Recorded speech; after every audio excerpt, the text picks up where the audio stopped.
Joseph a compris le principe de Dieu. Son cœur ne s'altéra point malgré les changements de son statut. Il était chez son fils, chez son père, je m'excuse. Il a été déporté comme un esclave.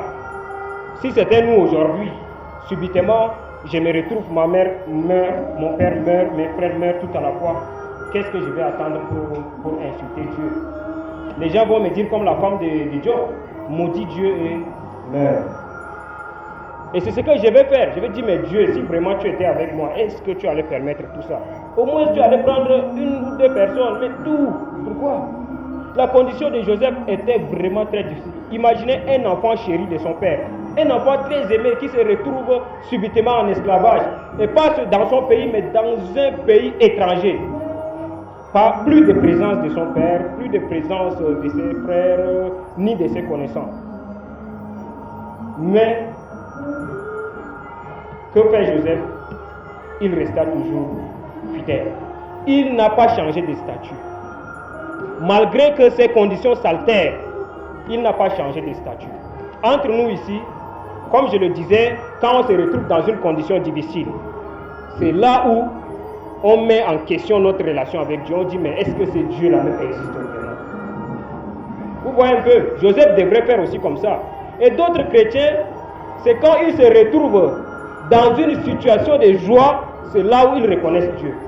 Pendant que rien ne va, ils ne connaissent pas Dieu. Mais quand tout va bien, oui, Dieu, Dieu, Dieu. Mais quand tout ne va pas, on ne reconnaît plus Dieu. Et d'autres chrétiens, quand tout va mal, on court pour chercher Dieu.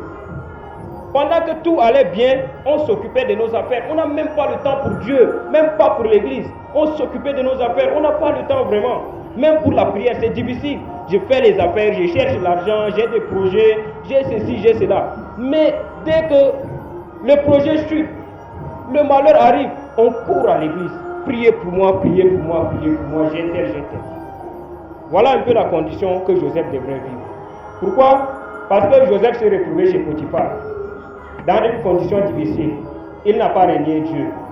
Jusqu'à ce que Dieu voie que Joseph a été fidèle à lui. Il dit, ok, je t'ai béni. Potiphar confie lui ta maison. Potiphar lui confie toute sa maison. Imaginez quelqu'un qui est un esclave, mais subitement qui devient le patron de la maison. C'est-à-dire que Potiphar n'avait pas confiance en sa femme plus que Joseph. Il avait confiance plus en Joseph que sa femme. Il avait remis tout entre les mains de Joseph. Tout gère. La Bible nous dit que Potiphar ne s'occupait que de la nourriture qui entre dans sa bouche. Tout autre, là, les affaires, les quoi. Alors que Potiphar n'est pas une petite personne, un officier de Pharaon. C'est quelqu'un qui est quand même à la taille d'un ministre, plus près du Pharaon. Mais Dieu bénit Joseph, esclave, étranger, à cause de sa fidélité, de son intégrité à Dieu. Alors, Dieu l'élève, il dit, bon, Potiphar confie lui tes affaires. Potiphar lui confie ses affaires. Normalement, quand Joseph avait eu un statut élevé, il devrait maintenant se réjouir pour dire, bon, j'ai eu déjà ce que je veux, j'ai fait ma vie. Il peut sortir, aller au bar, danser, boire avec les filles des Égyptiens, revenir. En tout cas, comme c'est déjà quelqu'un qui a une considération élevée, l'orgueil commence à monter, il commence à dilapider les biens, il commence à avoir même des projets pour construire ses propres villas. Tout ça, il pouvait déjà faire tout ça. Mais il dit, attention, quand bien même je suis élevé, mais qui m'a élevé? Qui m'a élevé? C'est Dieu qui m'a élevé. Qu'est-ce que je peux faire? En reconnaissance, je marche dans la crainte de Dieu. Voyons un peu. Quelqu'un qui est un esclave qui a été élevé jusqu'à ce que la femme du patron tombe amoureuse, mais son cœur ne s'altera point. Ça veut dire son cœur n'a pas changé selon les circonstances. Il a compris le principe de Dieu. Le principe de Dieu, c'est quoi? C'est que voilà une ligne droite. Quand le vent souffle comme ça, tu ne bascules pas comme ça, tu restes toujours droit. Quand le vent souffle de l'autre côté, tu ne bascules pas de l'autre côté parce que le vent a soufflé de l'autre côté, mais tu restes toujours droit, fidèle à Dieu. Quand Joseph était venu dans des conditions difficiles, malheureuses, il est resté droit. Là, on peut dire que le vent a basculé comme ça.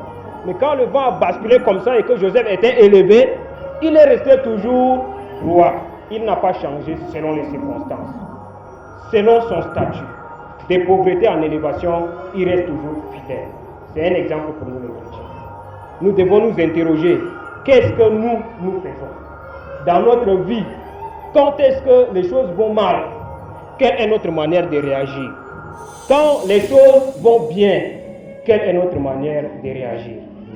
C'est là où nous pourrons pour chercher Dieu quand tout va mal, ou bien c'est quand tout va bien qu'on vient vers Dieu. Mais nous devons savoir aujourd'hui, quel qu'en soit le côté vers lequel le vent peut souffler, nous, on ne bascule pas selon l'orientation du vent, mais notre trajectoire est droite devant nous.